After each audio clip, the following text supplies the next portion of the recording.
Hello. जी जी, student आ गए हो? जी sir. अच्छा, हम लोग बात कर रहे थे कैनोनिकल की, अभी शुरू नहीं की थी। उससे पहले हमने जरा डुप्लीकेशन का कॉन्सेप्ट समझा। ठीक है। सो डुप्लीकेशन का कॉन्सेप्ट क्या है कि डुप्लीकेशन का कॉन्सेप्ट ये है कि हम किसी की वेबसाइट से कुछ कंटेंट लेते हैं तो उसे हम बोलते हैं ये डुप्लीकेट कंटेंट है। अगर हम ठीक है। डुप्लीकेट कंटेंट यूज करने लगे हुए हैं तो इसका ये मतलब है कि हम अपनी वेबसाइट को रैंक नहीं करा पाएंगे, ये गूगल के अगेंस्ट है। अच्छा, अब कैनोनिकल का क्या कॉन्सेप्ट है, तो अब ये समझते हैं। अब हम ये कह रहे हैं, देखिएगा ये मेरी वेबसाइट है फॉर एग्जांपल। इस वेबसाइट पर यूं कर कह लेते हैं हम कि ये वाला जो एक पैराग्राफ है पहला, यही वाला पैराग्राफ अबाउट में भी पड़ा हुआ है फॉर एग्जांपल, एक एग्जांपल के तौर पर मैंने कहा। ठीक है। अब ठीक है। अब क्राउलर ने रैंक करवाना है। अब क्राउलर को क्या फील हो रहा है कि भाई ये एक ही टेट है जो इन्हीं के दो पेजेस पे पड़ा हुआ है, ठीक है। होम पर भी पड़ा हुआ है और अबाउट पर भी पड़ा हुआ है। अब क्राउलर कंफ्यूज होगा कि भाई इसमें से ओरिजिनल डाटा कौन सा है, क्योंकि डाटा की बेस पर ही तो उसने रैंक करवाना है हमें। यानी यूं कह लें हम कि अभी हमारे डाटा का आपस में कंपटीशन हो रहा है कि इसमें ठीक से है। ओरिजिनल वाला कौन सा है। यानी गूगल किस को रैंक करे, होम वाले को रैंक करे कि अबाउट को रैंक करे। मतलब एक को वो ओरिजिनल समझे और एक को कॉपी समझे। ठीक है। ठीक है। इस मकसद के लिए कि एक को ओरिजिनल समझे और एक को कॉपी समझे, हम कैनोनिकल यूज करते हैं। ओके। यानी हम जाकर कॉपी वाले कंटेंट, जैसे मैं कहूँ ना अबाउट पे भी मैंने यूज किया हुआ है, तो मैं अबाउट अस के पेज में जाकर एक कैनोनिकल यूज करूंगा कि भाई ये ओरिजिनल नहीं है, ये कॉपी है। Original okay. जो है वो होम पे पड़ा हुआ है। अब जब क्राउलर आएगा तो जैसे ही वो अबाउट के पेज पर आएगा तो वो इस कंटेंट को लेकर होम के पेज पर रीडायरेक्ट हो जाएगा कि क्योंकि ये ओरिजिनल नहीं है, ये तो कॉपी है, तो रैंक करवाने के लिए उसने होम के कंटेंट को यूज करना है। ठीक है। अच्छा, अब इसकी वो एक और एग्जांपल देता हूं जिससे आपको और ज्यादा समझ में आएगा। ये एक कैनोनिकल जो होता है वो तो हमें बाय डिफॉल्ट हर पेज के ऊपर वेबसाइट पे लगाना होता है। अगर आप देखें इसमें मैंने कौन सा कैनोनिकल लगाया हुआ है, इस वेबसाइट का अगर हम कैनोनिकल देखें कि इस वेबसाइट पे हमने कौन सा कैनोनिकल यूज किया हुआ है। ये मैं वेबसाइट पर आ गया हूँ, नीचे आ जाते हैं, कैनोनिकल को देखते हैं। मेरा ख्याल है ऊपर ही था। ये जी है। 13। अच्छा, ये भी क्या है हमारे पास, link relation equals to canonical. अच्छा, आगे आपने इस लिंक को पढ़ना है। ठीक है। लिंक क्या है हमारे पास, https://professionalkitchenequipment.dckitchen.org। अब आप देख रहे हो ये मैंने कैनोनिकल क्या यूज किया हुआ, अपनी वेबसाइट का नाम। ऐसे ही है ना। जी। ये इसका मतलब क्या है, इसका मतलब ये है, देखें ये मैंने अभी लिखा है professional kitchen equipment dot DC kitchen dot O R G. ये लिख के एंटर किया तो क्या हुआ, हमारी वेबसाइट खुल गई। ठीक है। बिल्कुल ऐसे ही है। अच्छा, अब उसके बाद मैं अब होम पे क्लिक करता हूँ, जरा देखते हैं फिर क्या होता है। अब देखते हैं कि अब क्या खुलता है। कुछ डिफरेंट खुला ना इस दफा, ठीक है। ऊआरएल इंडेक्स आ लेवल पे गई। तो डिफरेंट खुला, ठीक है। नीचे कोई चेंज नहीं आया। ठीक है। लेकिन नीचे कोई चेंज नहीं आया, नीचे वही पेज है, यानी एक ही पेज है, उसी के दो नाम थे। ठीक है। इस पे मैं एंटर करता हूँ पीछे जाकर, तो अब देखिए फिर वही खुलेगा जो पहले खुला हुआ था। ये तो स्लाइडर्स है ना, बार बार चेंज हो रहे हैं बस, हाँ जी, स्लाइडर चेंज हो अदरवाइज रही है। तो ठीक। वही सारा पेज है। यानी इसका ठीक है। मतलब हमें क्या पता लग रहा है, हमें ये पता लग रहा है कि हमारे यहाँ एक ही पेज है जो दो मुख्तलिफ तरीकों से खुल रहा है। ठीक है। अब अगर हम ये कैनोनिकल के कॉन्सेप्ट को लेकर देखें तो फिर क्राउलर कंफ्यूज होगा कि भाई यूआरएल तो आपके दो हैं, पेज आपका एक है। ठीक है। तो वो हमें ये कह रहा है कि भाई हमें ये बता दो कि इसमें से असल वाला कौन सा है। हालांकि ठीक है। देखा जाए तो साइंस ये थी कि भाई फाइल तो हमारी इंडेक्स की है, मगर सही है। असल फाइल इंडेक्स की है, लेकिन जैसे ही हम उसको अपलोड करते हैं तो इंडेक्स की फाइल को कोई भी होस्टिंग आपकी होम पेज यानी लैंडिंग पेज समझती है। तो इसी वजह से जब भी हम किसी वेबसाइट का नाम लिखते हैं तो हमारी इंडेक्स की फाइल ऑटोमेटिक खुल जाती है। ठीक है। तो अब हम क्या करेंगे, अब हम ये करेंगे कि हम अपनी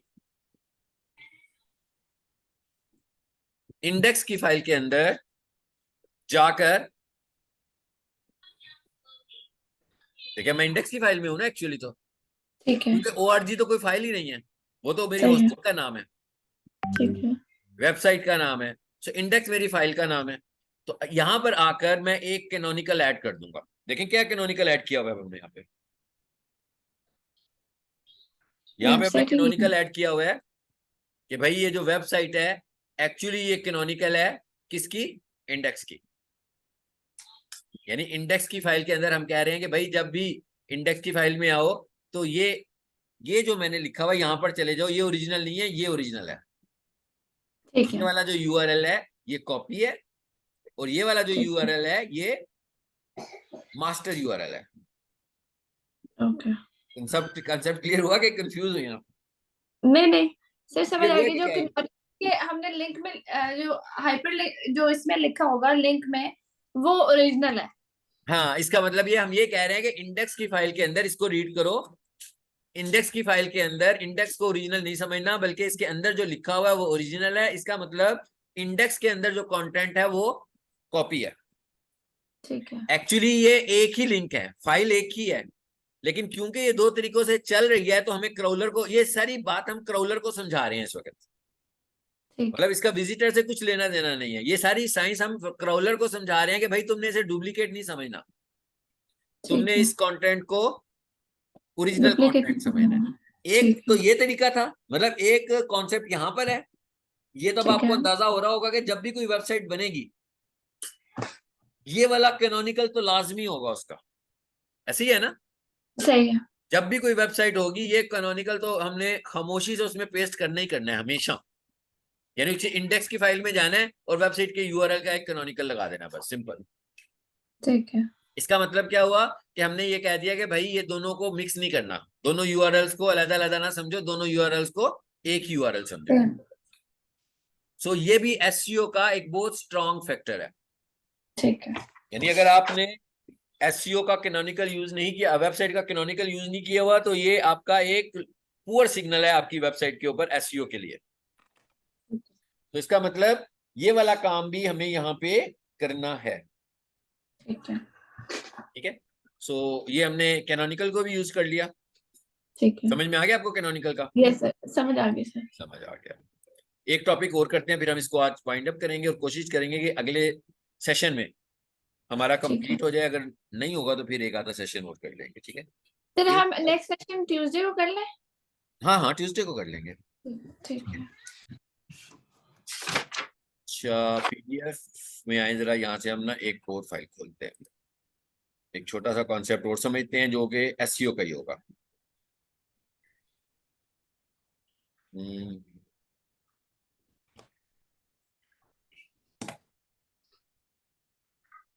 पीडीएफ,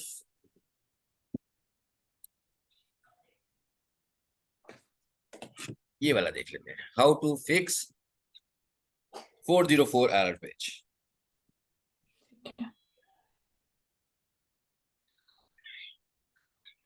ये आपके साथ मैंने पीडीएफ फाइल शेयर की हुई है। मैं भी वही चेक कर रही थी। अच्छा, मैं आपसे दोबारा कर देता हूँ अभी, ठीक है? ठीक है। दोबारा आपको व्हाट्सएप कर दूँ। अच्छा, ये ठीक है। वाला देख लें। अच्छा, ये जो चीज है ना, ये मैंने एक स्लाइड आपको भेज दूंगा, इस सारे को आपने पढ़ लेना, आपको समझ में आ जाएगी। जो मैं अभी ऑन साइट एसईओ सारी आपको बता रहा था ना, जी जी। ये सारे उसमें जो है ना वो नोट्स की फॉर्म में लिखा होगा। ठीक है? ठीक आपको है। कोई चीज समझ ठीक है। में नहीं आएगी फिर आपने मुझसे पूछ लेना है। सही है। ये फाइल आपको मैं शेयर कर दूंगा अभी, ये ऑन साइट वाली भी शेयर ठीक। कर देता हूँ, ये टाइटल भी कर देता हूँ, कैनोनिकल भी कर देता हूँ। अभी हम एक नई चीज देख रहे हैं, how to fix 404 error page. ठीक है। 404 पेजेस कौन से होते हैं? ऐसे पेजेस जो कि रीडायरेक्ट हो तो कोई उधर पेज ना हो, तो ऐसे पेजेस को हम बोलते हैं 404 पेजेस।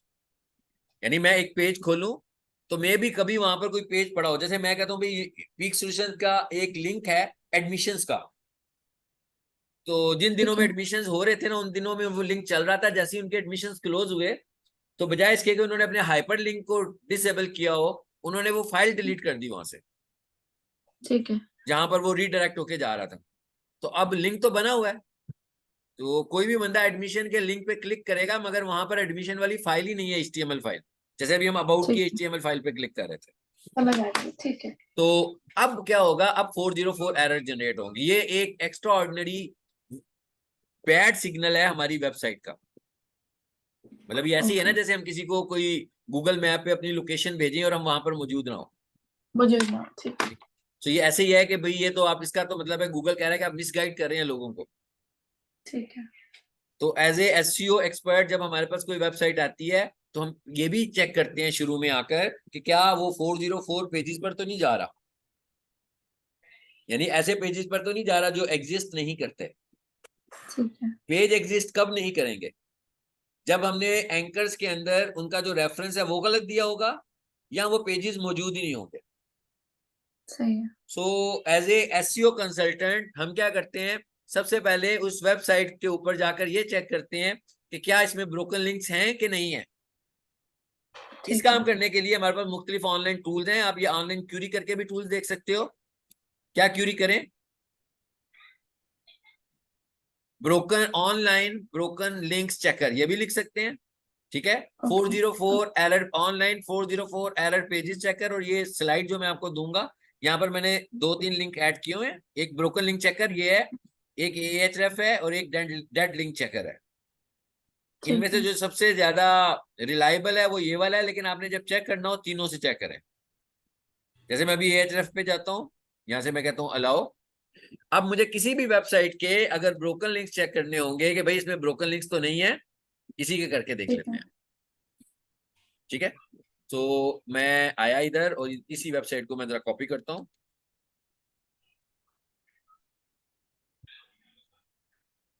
ये आ गया फ्री ब्रोकन लिंक चेकर। यहां लाकर मैं इसको पेस्ट करता हूँ और ये लिखा हुआ है चेक ब्रोकन लिंक्स। ठीक है। और verify you are human, yes. चलो जी, उसे यकीन नहीं हुआ, दोबारा करके देख लेते हैं।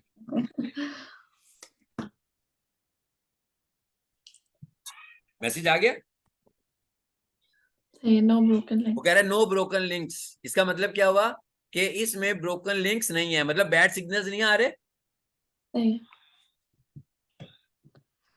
जी स्टूडेंट, आप सर अगर होगा दो। तो वो हमें बता देगा है भी, और कौन से हैं वो भी बता देगा। जी हाँ बिल्कुल, अगर किसी वेबसाइट पे ब्रोकन लिंक्स होंगे तो उसकी डिटेल्स भी आएगी सारी की सारी। ठीक है। ठीक है। यहाँ पर आए जरा, यहाँ पर आकर लिखते हैं एमडी कैट प्रिपरेशन। कोई वेबसाइट देखते हैं, नीचे जाकर देखते हैं जिसकी एसईओ जरा वीक हो, मे बी उसके ऊपर हमें ये एरर्स मिले। ये कोई वेबसाइट है ताबीर एकेडमी, चले इसको देखते हैं कि क्या इसके ऊपर कोई है। तो मैं इसका यूआरएल कॉपी करता हूँ, मुझे नहीं पता कि इसके ऊपर है कि नहीं है, टेस्ट करने के लिए। ठीक। नहीं तो फिर आप ठीक है। बाद में खुद चेक कीजिएगा मुख्तलिफ सही है। वेबसाइट्स को। अब मैंने दूसरी वेबसाइट दी है ठीक है। जी, broken links in your broken to. Site, to. बता रहे हैं। हाँ जी, ठीक है। तो इस तरीके से अब इसका काम क्या, ये हम कुछ नहीं करेंगे। हम क्या करेंगे, हम जो डेवलपर होगा या जो क्लाइंट होगा उसको हम बताएंगे कि इस पे ब्रोकन लिंक्स है, क्योंकि हमने वेबसाइट तो डिजाइन नहीं की हुई। ठीक है। तो ये फाइंड करना उसका काम है, लेकिन ये लिंक्स मैं उसको भेज दूंगा कि भाई ये चेक करें इस वेबसाइट के ऊपर ये ब्रोकन लिंक्स आ रहे हैं, आप इनको रिमूव करो। ये भी एक सही है। बहुत ही डेंजरस किस्म का सिग्नल है आपकी वेबसाइट की एसईओ के लिए। ठीक है, जब ठीक है। हम एसईओ ऑडिट करते हैं तो हम सबसे पहले ब्रोकन लिंक्स को चेक कर रहे होते हैं कि वेबसाइट ठीक। पे ब्रोकन लिंक्स तो नहीं है कहीं पहले से मौजूद। ठीक है। ठीक है, अब जरा देखते हैं और इसमें कुछ छोटा सा टॉपिक है था वो भी कर लेते हैं। ये क्या चीज है जिसको भी साथ ही देख लेते हैं, HTTP एंड HTTPS। मेरा ख्याल है ये आपको काफी हद तक पता भी होगा जब मैं आपको बताऊंगा।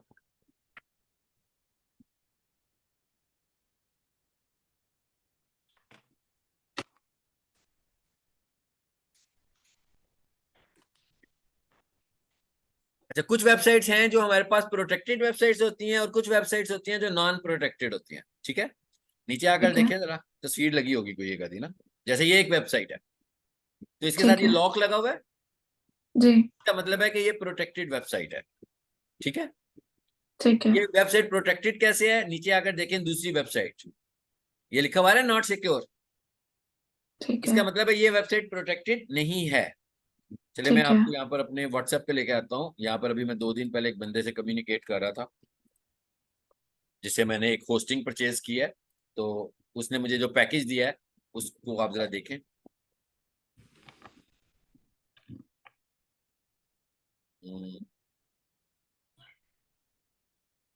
ये पेमेंट हुई है इसको, ये देखिए आ रहा है।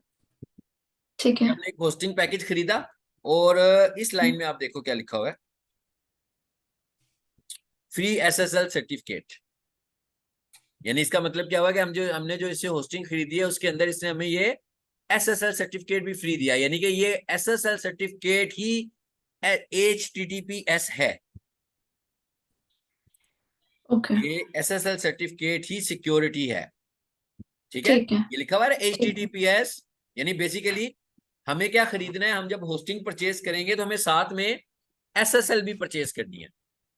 ठीक है। मतलब मैं डोमेन परचेज करूंगा 1 साल की वैलिडिटी पे मुझे मिलेगी, मैं ठीक स्पेस है। परचेज करूंगा मींस मैं होस्टिंग परचेज कर रहा हूं। अब मैंने सिक्योरिटी भी परचेज करनी है। इसको हम ठीक बोलते है। होते हैं कि एक सिग्नेचर होता है। ऐसे ही है ना, जैसे हमारे पास TCS आता है तो पैकिंग में आता है, सील होता है, सही है। तो जब हमें रिसीव होता है तो हम उसे खोल लेते हैं। तो कहता है भाई अगर आप इंटरनेट के ऊपर अपनी वेबसाइट को प्रोटेक्टेड फॉर्म में ट्रेवल करवाना चाहते हैं कि रास्ते में कुछ हैकिंग की अपॉर्चुनिटीज कम हो जाएं या खत्म हो जाएं, तो आप अपनी वेबसाइट पर SSL लगा लो। अब ये SSL भी होस्टिंग कंपनीज हमको अलग से सेल करती हैं, ठीक है। ठीक है। सो हम SSL परचेज करेंगे तो ऑटोमेटिक हमारी वेबसाइट प्रोटेक्टेड हो जाएगी लाइक दिस, ठीक। वो जो लॉक है, ठीक है। ये जो लॉक है ये शो करने लगा हुआ है। ठीक है। अब इधर आ जाते हैं, ये इसको मैंने थोड़ा सा डिफाइन किया हुआ है। HTTPS इज HTTP विद, अच्छा ये वाला जो काम है इसमें हमारा टेक्निकली कोई एफर्ट नहीं है। ठीक है, हमने मतलब सिर्फ इसमें बाय हमने करना। अपने साइड पे कुछ नहीं करना, हमने सिर्फ SSL परचेज करना है बस, ठीक है। और होस्टिंग कंपनी ने उसको अपनी हमारी वेबसाइट पे इंस्टॉल कर देना है। ठीक है। अलबत्ता एक काम हमने इसका करना है जो हम अगली क्लास वहीं से शुरू करेंगे, कि अगर ठीक फॉर है। एग्जांपल मेरी वेबसाइट पहले HTTP थी और बाद में HTTPS लगा, तो इसका तो मतलब हुआ ना मेरी वेबसाइट के 2 वर्जन हो गए, ठीक है। एक वर्जन HTTP का और एक वर्जन HTTPS वाला। इसको हमने कैसे हैंडल करना है इसको हम नेक्स्ट क्लास में डिस्कस करेंगे, लेकिन इसको हमें थोड़ा सा वहां जाकर cPanel में जाकर हैंडल करना होगा, ठीक है। वो नेक्स्ट क्लास में हम इंशाल्लाह देखेंगे। So HTTPS is HTTP with encryption. The difference between two protocols is HTTPS uses TLS यानी SSL to encrypt normal HTTP request and responses. यानी क्या करता है, प्रोटेक्शन यूज करता है। ये नीचे मैंने लिखा हुआ है कि SSL क्या होता है। ठीक है। As a result, HTTPS is far more secure than HTTP. A website that uses HTTP has, कहता है जिन वेबसाइट्स में HTTP होती है वो इस तरह URL बनता है, और जिनमें HTTPS होता है वो इस तरह URL बनता है। ठीक है। ये देखें HTTPS लिखा हुआ है, ठीक है। तो कहता है इस तरह का URL बनेगा आपका। सही है। ये क्या लिखा हुआ जी, HTTPS से बनता क्या है। और उसने कहा सिर्फ वेबसाइट पर ही हमें HTTPS नहीं अप्लाई करना, बल्कि हमें अपने ईमेल क्लाइंट्स पर भी अप्लाई करना है। ईमेल क्लाइंट किसको बोलते हैं, ईमेल क्लाइंट, मेल क्लाइंट या ईमेल क्लाइंट हम बोलते हैं। जैसे हम गूगल यूज करते हैं जीमेल भेजने के लिए, इसी तरह जो वेब सर्वर्स होते हैं उस लेवल पर हमारे पास क्या होता है, आउटलुक एक्सप्रेस होता है। आप में भी यूज करते हो बाहर से, जी जी जी जी, वो है। इसको हम मेल क्लाइंट बोलते हैं। तो वो इसको भी सिक्योर कर देता है, ठीक है। ठीक है। ये सारा वो जो बातें मैंने आपको एक्सप्लेन की हैं, ये डिफरेंस लिखा हुआ है, व्हाट इज डिफरेंस ठीक। बिटवीन HTTP एंड HTTPS, और ये हमने इसको यहाँ पर एक्सप्लेन कर लिया, ठीक है। ठीक है। तो इन ठीक। टॉपिक्स पर हम अपने लेक्चर को बेंड करते हैं, ठीक है सर। ठीक है। मैं अभी कोशिश करता हूँ कि अपलोड कर दूं ताकि आप बाद में इसको देख लें। सही अब है। आप कह रहे हो ट्यूसडे को नेक्स्ट क्लास है, तो ट्यूसडे को लेंगे, ठीक है। हाँ जी, ठीक है सर। ओके, हाफिज। ठीक है, okay, Allah Hafiz, thank you so much sir.